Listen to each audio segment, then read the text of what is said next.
माई बाबूजी हमार ब्याह शादी कैलन जा, लेकिन खुद के हमनी के तो खुद गरीब रहनी जा।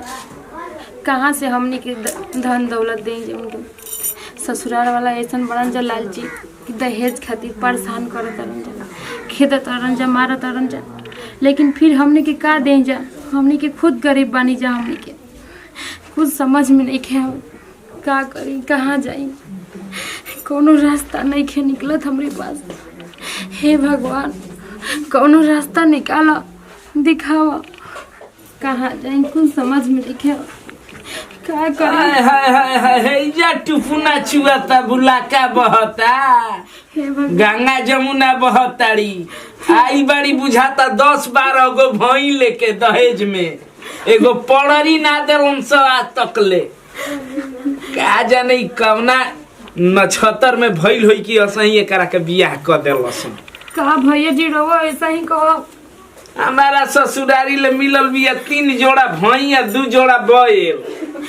एगो बकरी ले आई रही, उ बकरी मरलस की 12 गो बकरी बाड़ी स हमारा घरे। रहुआ तो देखते बनी हमने के खुद गरीब घर के बात।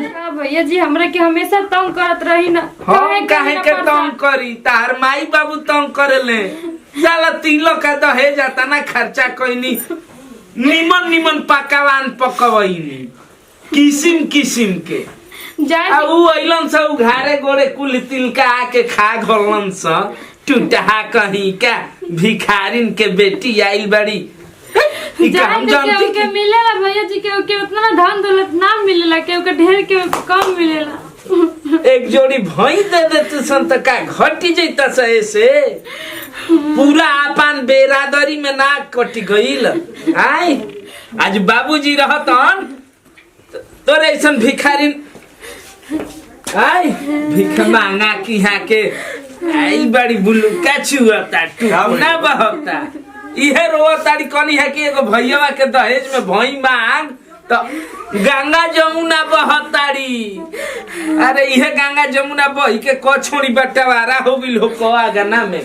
काहे के बोलत तड़ो देखा तनी तबे से तंग करत तनी। हन सुना है ना, अब तंग करत तनी इनका के हम तंग करत। का भइला, का कहत ना? दहेज खातिर हमेशा टॉर्चर करत रही ना। अरे तो 2 गो भई रखले बालो, एगो दे दिहे तो उनकर घटी जाई घोचावा, एगो घटी जाई। तू खाली डांटते बड़ो, लेके बेड़ कर मारेला ना। गलती कहता ना वो। का देले बना तोर बाप हमरा के? हाय 3 जोड़ी के भैंस किनले बाने, 3 जोड़ी के भैंस। का हमनी के जिए के हक नहीं के गरीब लोग के ना गरीब हरी लोग। तोर केहू जियल नहीं के रोकत, जवन तोर बाबू तय कइले रहन ओ खातिर कुल होता। देती जा भैंस, लेकिन का करी जा, इतना गरीबी आ गई हमनी के कि भैंस बेच के हमार ब्याह शादी भई। बियाह में आ गइल सुनामी, भूकंप, बियाह में आ गइल। एगो छेरी ना दे मेरा पता दिमाग ही हमारे गरम होता, मन कर। अब तहार मेहरारू तू ही झेल, हम एही ले देखा उनका के कहू नाट के सोझे रखले बानी। आ देखला टॉयट रहेले एकरा के मन करेला जब तब न कि काट के फेंक दिया तना दिमाग गरम कर के फेंक जाला, मारल जाला रे। मेहरारून के प्रताड़ित कर, बोल बोल के प्रताड़ित कर। देखू मरबे तो बाम कबरी सबके दिखाई, एकरा के बोली के बोल मार के भीतरे भीतर कुहुक के मोली। अरे रहबे चुप रे। आई बड़ी दिबिला भारती हरी मार के ठीक कर दे बबुआ। अतने एकरा बाप के शौक रहे हमनी के घर में बियाह के, तो दहेज देवे का औकात ना रहे तो काहे खातिर बियाहलस? एकर बापवा जब देवे के ना औकात रहे तो बढ़िया खाली पक्का के घर के सपना देखेला। एके उपाय बाटे, ते जो अपना गावे आ जा ए दिन उ दहेज दे है, ओ दिन तोरा के घर लिया के आई। ओ भी दिन चौकट लंगबे जन ले फोन कर अपना बाप भी। इधर मोबाइल अब क्या गोड़ पे गिरता है रे? निकाली बाबूजी घर देख रहा के निकाली। रुका भौजी, इधर आई फोन लगावता नहीं और बात कर। लगाई एकरा बाप के फोन। औकात ना रहे भीख मांगा के, तो काहे खातिर अपना हमनी के घर में अपना बेटी के बियाह कर देला? इधर बबुआ जी की जिंदगी बर्बाद कर दो। ओ घरी रुआदार बनत रहन अब रुआ गिरा ले माने रुआदार ले खड़ा हो के ना तई चले। हेलो गोर लागतन बाबूजी। ना रुपए बा ना गुने बा आ ना दहेजे बा रुपये बा। हाँ अरे हमारा बाप से हमरा से बहुत परेशान हमरे के बहुत परेशान करते हैं जा। ऐसे कहबे कहो कि भैंसिया कहिया दी है बतियाई रो आप काहे के भैंस मांगत रहे पैसा सब लोग मांगत रहे। भैंस पैसा ना लोट उहे भैंस। हाँ बाबूजी 2 दिन के समय दे रहे बड़ा जना था हमके घर से निकाल दिए। खाली दूध घोटे के चाहिए। दे ना मोबाइल अगर दे। दूध घोटे के शौक रहे तो बाबूजी अच्छा, बतियाओ। दे दे वाला भैंस। हेलो हम बोलता रामचरण। हाँ 2 दिन में भई के चौपा दी तई रख कैले रहो गरी रुआदार बनत रह। हाँ अना चौपैब तो चौपा दे जता हर लड़की के दुआर पर बिलबिला मत बिलाई लेखा चौपा दो बिलबिले कोई देला ना बनरगिरा हमारा थाने बनरगिरा कौन सब बनल गिरा हमारा सब छोड़ा दे सुन बनरगिरा चली हमारा 2 दिन के समय दियाइल बाटे। अगर 2 दिन में उ ना पहुंचैले ना तो तोर ऐसन हौसले करब इतना गिजन करब कि ते सोच में पड़ जेबे कि हम का कर सकत। बाबूजी एकरा के घर में ले जाके बंद करी आ जबले एकर बाप ना लिया के दी भैंस एकर खाना पीना सब चीज बंद। चल खाना बना चल। ना गंगा जमुनवा के झलकता पानी तार लोग ठीक कहत रहो घरी हमरा से। भोग बजाव अब तसली कपार पर बजाव कहत रही रवा से मत करी ओ लड़की से बिया। ए कन्या कन्या अरे घरा में रोई सुनाता का ओकर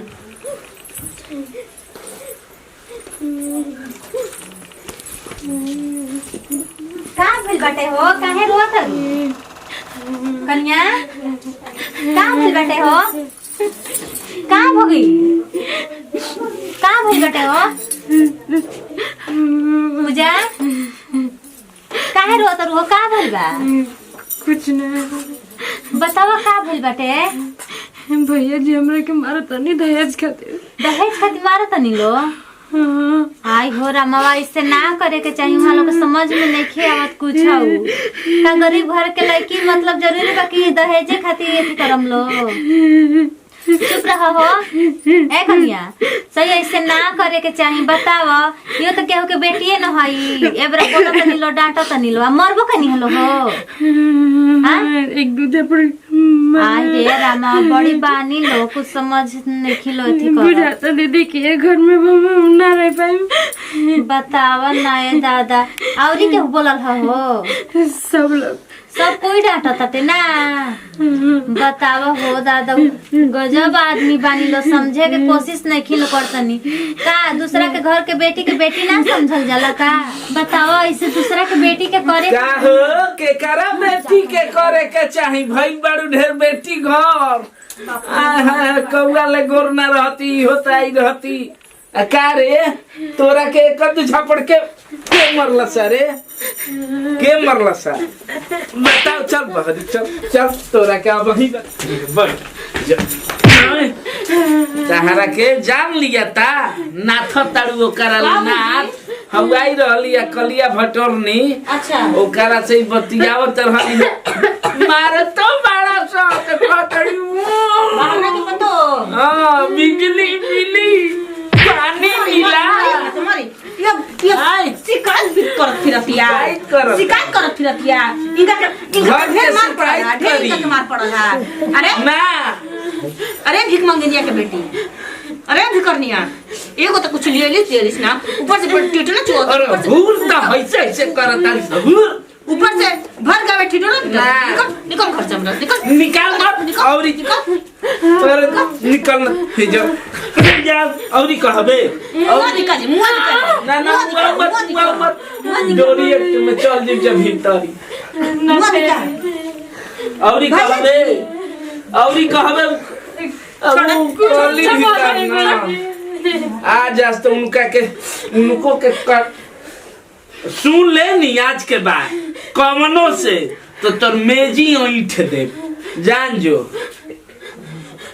वही आउगा बतारी उनको के बताओ सुन हनिया सुन अगर अब सुन लेनी नु तो कि कोनो से शिकायत करते रही तो जब लोलो खुला त नु ई लोलो में आगे हुर दे बुझ लिए थुर कर दी के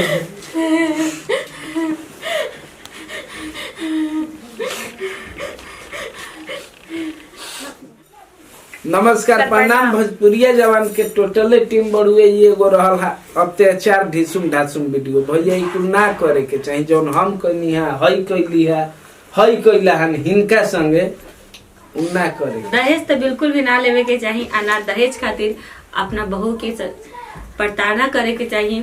दहेज लेवल आ दहेज देवल ई दोनों भी कानूनन अपराध बा, एकरा वजह से सजा भी हो सकता। ऐसे रहो कोशिश का ये बिल्कुल भी करे के बा कि दहेज नहीं के लेवे के ना ही देवे के बा। और अगर रवा समाज में कभी भी अगल बगल कहीं भी इस तरह के अगर घटना हो रहा बा तो तुरंत पुलिस के इन्फॉर्म करी लोग। आई जन समाज में हो रहा बा दहेज के कारण बहू के हत्या हो रहा बा एकरा के बंद करी लोग। भैया हम तो ये कहब कि बेटी के दो जगह जन्म होला, एगो नैहर में दूसरका होला ससुरा में। उ जन्म के व्यर्थ मत जाए देव लोग। हम का कहते नहीं समझ लीजिए जी। ऐसा ही हमने पे आशीर्वाद प्यार बनवले रही और हमने के चैनल बाटे भोजपुरिया जवान ओके दिल से सब्सक्राइब करी और अगला वीडियो देखे के बेल आइकन घंटी दबाई और वीडियो के ज्यादा से ज्यादा बताए दे देख के अच्छा लगी तो लाइक और सब्सक्राइब करम जा जी। और यही के साथ हमने के मिलजुल के बोलब जा जय भोजपुरी समाज।